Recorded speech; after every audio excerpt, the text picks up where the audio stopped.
Hello, in this clip, I'm going to show you how to install an Anaconda.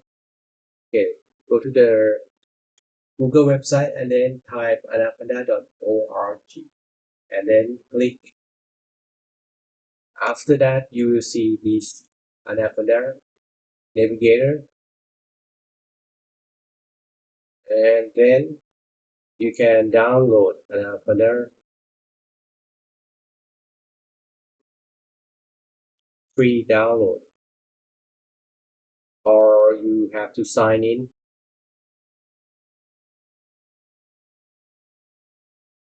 In this case, I already have the account.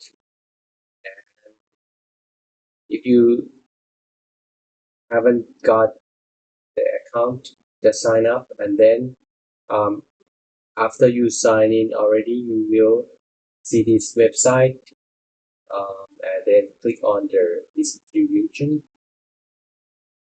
and then you will choose your download, whether Windows, Mac, or Linux. In this case, I'm going to use Windows. Let's click on that, and it will automatically download.